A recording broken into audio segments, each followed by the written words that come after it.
복음은 기독교 신앙의 본질이자 핵심입니다. 우리에게 몸의 심장 기능과 같다는 거예요. 심장이 우리 몸의 가장 중요한 장기 아닙니까?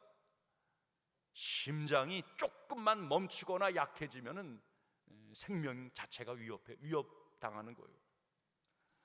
복음은 우리의 핵심 진리예요. 복음이 뭡니까? 그 뜻 자체로는 좋은 소식, 기쁜 소식이라는 거예요.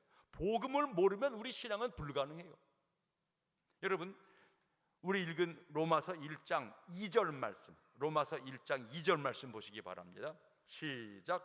이 복음은 하나님이 선지자들을 통하여 그의 아들에 관하여 성경에 미리 약속하신 것이라. 아멘.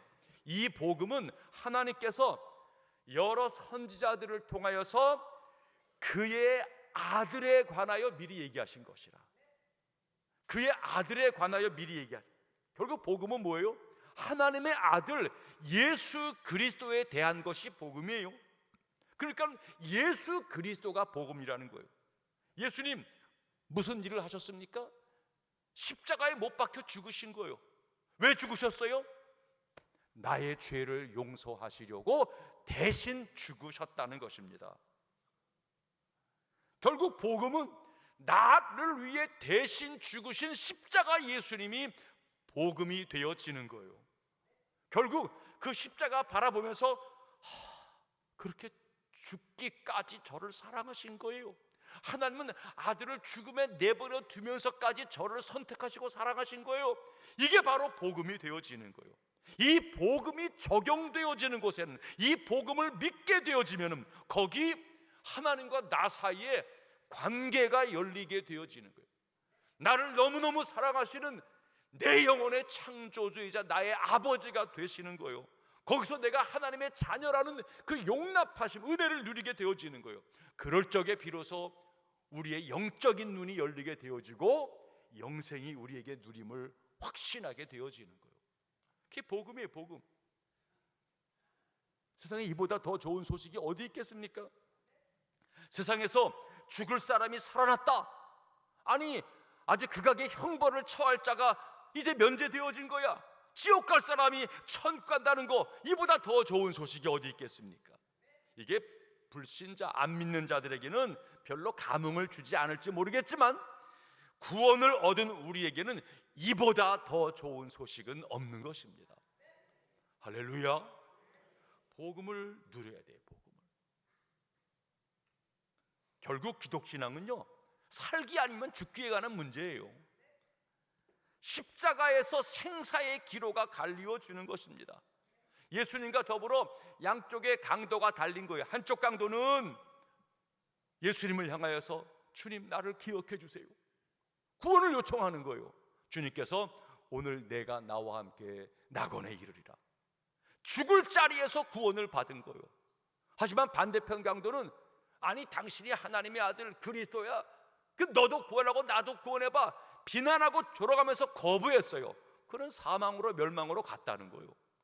십자가에서 그 마지막 순간에서 삶과 죽음이 갈리게 되었다는 것입니다. 기독교 그거예요. 죽음이 아니면 곧 사는 거예요. 지옥과 천국의 중간지대 연호 그 따위는 존재하는 것이 아니에요. 복음을 믿지 아니하면 죽는 것이고 믿으면 구원을 받는 것입니다. 십자가 사건을 받아들이면, 십자가가 나를 위한 것으로 받아들이면 내 속에 영생이 이루어진 것이고, 안 받아들이면 무관한 멸망의 존재가 된다는 것입니다. 복음은 심판이 아니에요. 십자가는 멸망이 아닙니다. 복음은 구원이고 십자가는 용서입니다. 예수 그리스도는 하나님의 은혜입니다. 그러므로 십자가를 바라보게 되어지면, 구원을 받은 우리가 십자가를 바라보면은 주님 저를 그렇게 사랑했어요,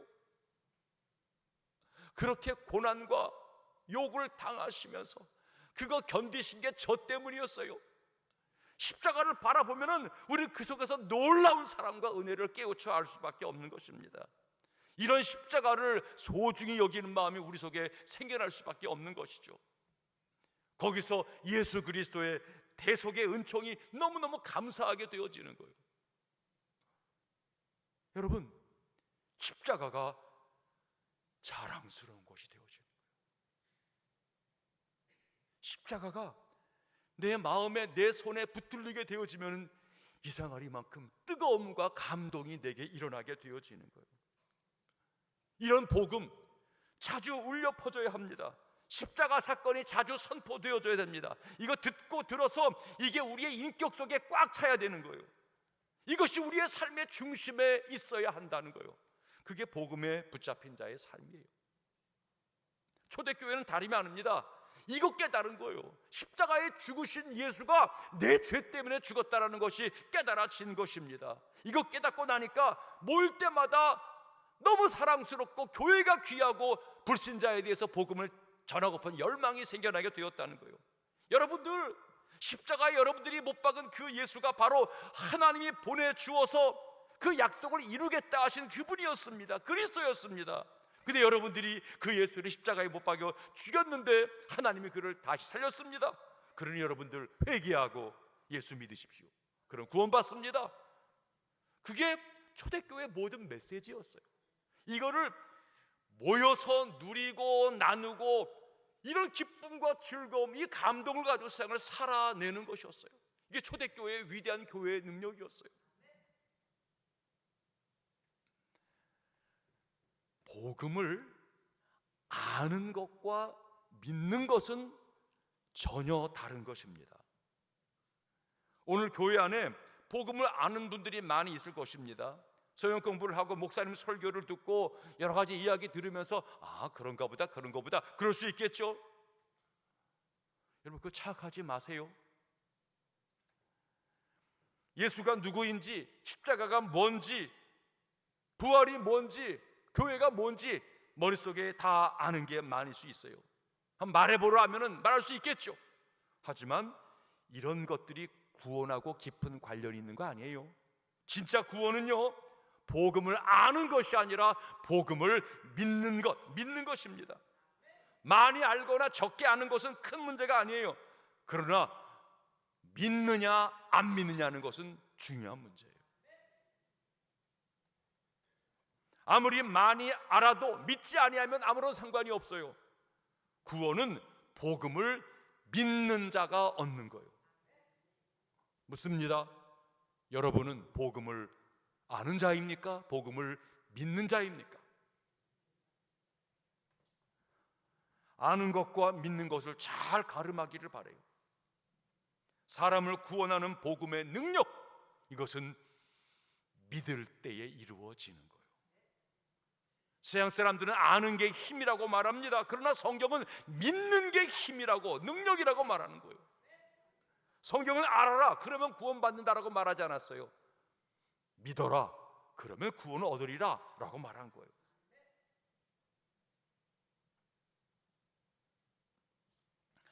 월남이 패망할 때의 마지막 장면, 또 얼마 전에 아프가니스탄이 미군을 철수하고 마침내 이 탈레반을 비롯한 이 극렬한 자들이 정부를 다 장악하는 그 장면, 한번 생각해 보십시오.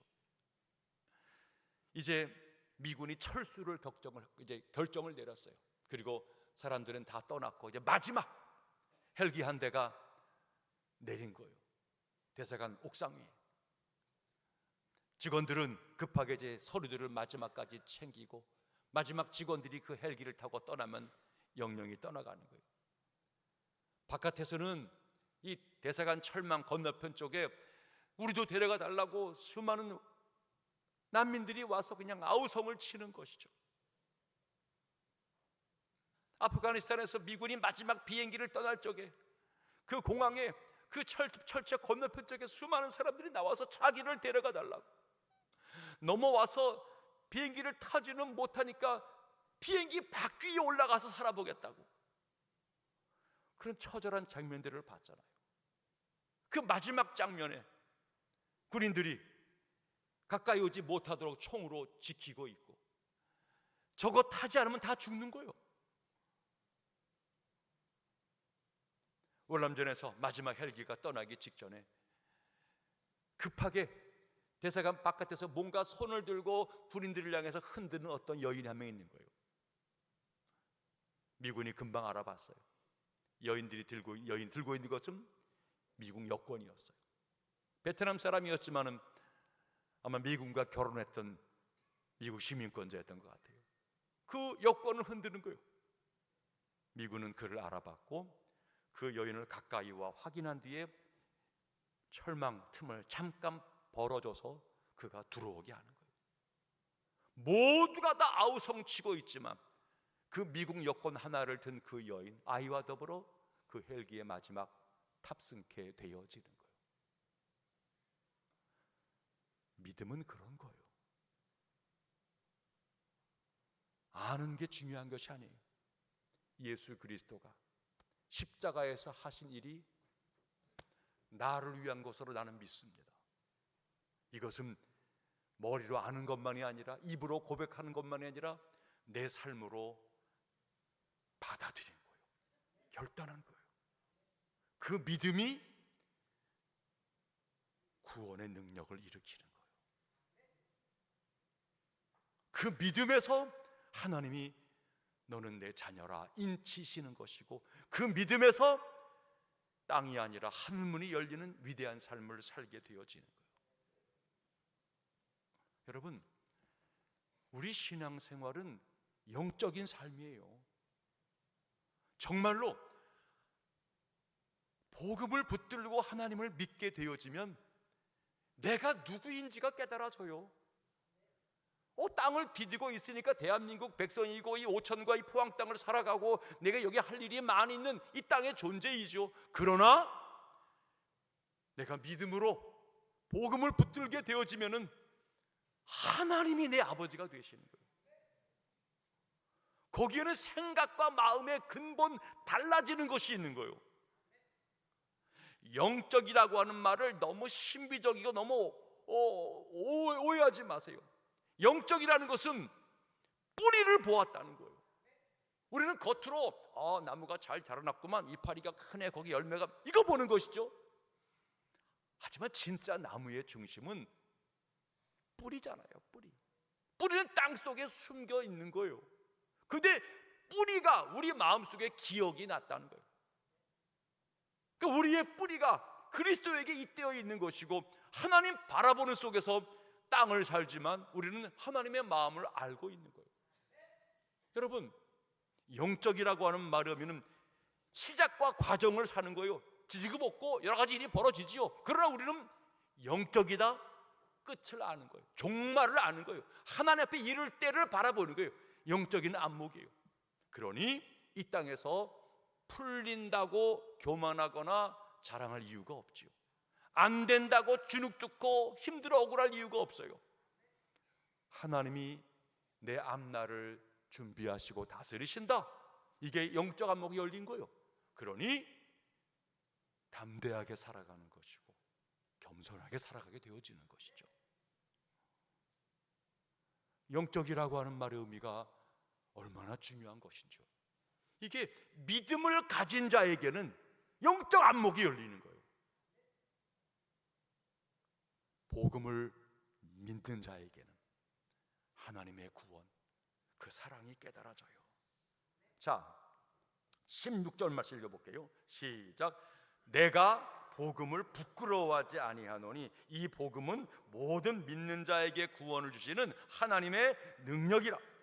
먼저는 유대인에게 그리고 헬라인에게로다.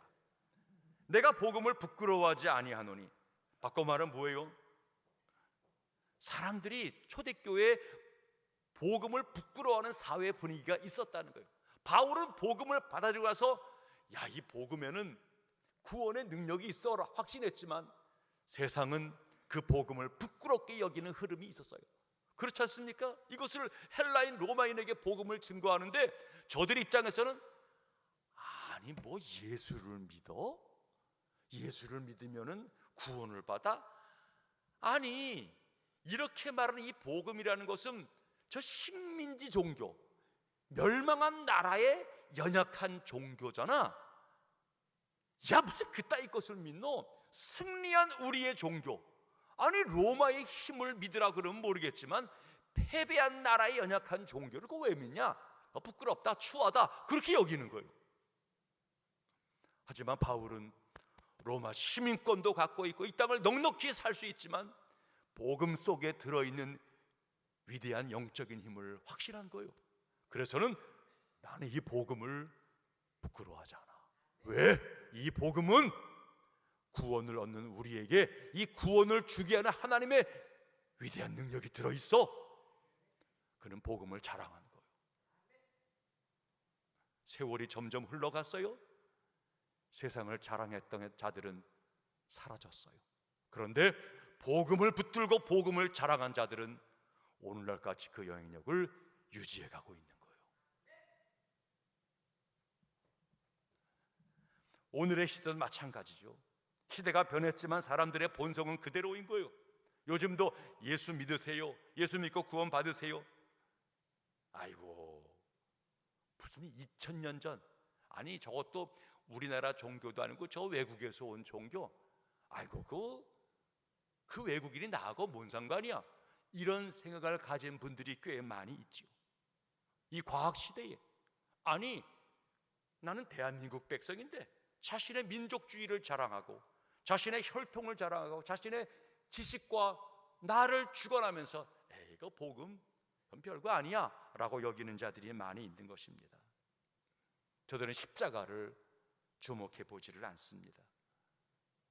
복음을 어처구니 없는 주장이라고 여깁니다. 그래서 이런 사회 분위기 속에서 복음 전하기를 꺼려하는 성도들이 나타날 수 있다는 거예요. 바울은 나는 복음을 부끄러워하지 않아. 내가 복음 때문에 매맞고 억울함을 당하고 고난을 당하지만 이 복음에는 모든 사람들을 구원하는 능력이 있어. 바울은 믿음으로 복음을 붙들었다는 거예요. 복음에는 두 가지 능력이 있어요. 첫 번째는요, 복음은 연약한 우리들을 구원해요. 죄 있는 우리들을 용납해요. 근데 복음의 또 하나의 능력은 복음을 받아들이게 되어지면은 마침내 내가 쓸모없는 존재가 하나님 앞에 헌신하는 하나님의 일꾼으로 탈바꿈 되어지는 능력이 있다는 거예요. 복음은 개인을 구원할 뿐 아니라 한 인간을 변화시켜요. 그의 삶의 가치나 방향을 바꾸어 주는 거예요. 이 복음이 저를 변화시켰고 수많은 믿음의 사람들을 변화시킨 거예요. 우리의 교만과 아집을 꺾어서 우리를 하나님께 무릎 꿇도록 만든 건 복음이었어요. 감히 무릎을 꿇으면서 하나님 저는 죄인입니다. 하나님은 나의 주인이세요. 나는 주의 종입니다. 이런 고백을 만드는 게 복음의 능력이 되어지는 거예요. 내가 지금까지는 나의 안일과 편안을 위해 살아왔지만 내가 이제부터는 주를 위해 살겠습니다. 내 인생의 방향을 바꾸어 버린 위대한 힘이 복음 속에 들어있다라고 하는 거예요. 세상에 무엇이 한 인생을 바꾸고 세상을 바꾸는 능력이 어디에 있는 것입니까? 여러분, 복음에는 그런 힘이 있어요. 복음에 사로잡힌 사람들이 세상을 위해서 자신의 생명을 내던지고 세상이 보다 하나님 앞에 옳은 세계가 되기 위해서 그 당시의 사회의 잘못된 가치에 반하여서 복음으로 섰던 사람들이 세상을 오늘 살기 좋은 세계로 만드는데 큰 역할을 감당해 왔어요. 복음의 힘이에요. 복음의 힘. 이 복음 앞에서 유대인들이 회개를 했고 사마리아인들이 복음을 받아들였어요. 이방인들이 복음 앞에서 무릎을 꿇었고요. 헬라와 로마의 철학 도시, 정치 도시가 그 복음 앞에 손을 들었어요. 에베소가 무너졌어요. 마침내 거대한 로마 제국도 복음 앞에 무릎을 꿇었던 것입니다. 마침내 이 복음은 더욱 유럽 전체를 다스렸고 유럽을 그야말로 야만의 세계가 아니라 기독교 세계, 신사의 나라로 바꾸어 주었다는 거예요. 이 복음이 대서양을 건너서 황량한 미국 땅에 임하였고 마침내 그 도시를 새로운 세계로 만들어 주었어요. 그것이 오늘날 동남아로 우리나라에도 찾아와 주어서 이 나라에게도 복음 때문에, 그 복음의 능력 때문에 빚진 바가 크다는 거예요. 지금도 복음은 세계 만방으로 흘러가고 있어요. 자, 사랑하는 성도님들, 돌아보시기를 바라요. 나는 정말 이야기를 들으면서 복음을 알고 있는 정도의 존재인가?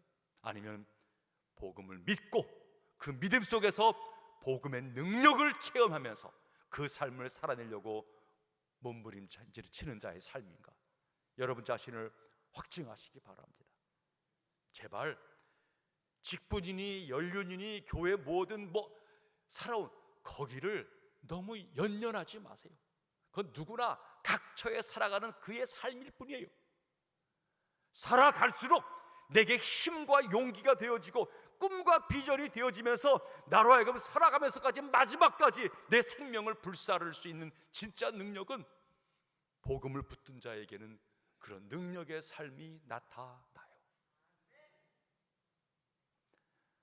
우리 자녀와 손주들에게 필요한 것도 복음이에요. 복음이에요. 여러분, 아파하고 걱정하고 염려한들 자녀와 손주의 교육에 무슨 도움 됩니까? 박수 한번 쳐주고 용돈 한번 주는 것으로 그 자녀에게 정말 큰 도움 되어지겠습니까? 진짜 복음은, 진짜 능력은 저희가 줄 수 있는 게 아니에요. 하나님이 저들을 붙잡아 주셔야 돼요. 저들 마음이 열려서 예수 십자가 복음을 저들도 받아들여야 돼요. 주님과 저들 사이의 관련을 깨달아야 되고 주의 죽으심에 나를 향한 용납의 비밀을 저들이 나의 것으로 받아들여야 돼요. 거기에는 복음의 능력이 나타나고 묶여있던 것들로부터 풀어지고 약했던 자들이 건강해지고 흔들린 자들이 중심을 잡게 되어지는 일들이 벌어져요. 아이들이 복음 위에 서면 아이들이 영혼이 새로워져요. 그렇게 세우려고 할진데 어찌하면 되겠어요? 우리가 할 몫은 나도 복음을 잘 믿는 것이고 나아가 하나님 앞에 주의 영이 저들을 그리 다스리도록 두 손 들어 기도하는 것이 우리 역할 된다는 거예요. 이번 힐링 캠프가 흔들리고 위기 속에 빠져 있고 방황하는 우리 모두에게 복음이 가슴속에 심어지고 결단하고 제가 하나님의 자녀입니다. 하나님, 내가 하나님의 사람으로 살기를 원합니다. 그런 마음들이 고백되어지는 속에 마침내 복음의 능력이 자녀와 우리 모두에게 임함으로 우리 인생 여정이 전혀 새로운 여정이 되어지는 복음의 힘을 경험하는 힐링 캠프가 되기를 소망합니다.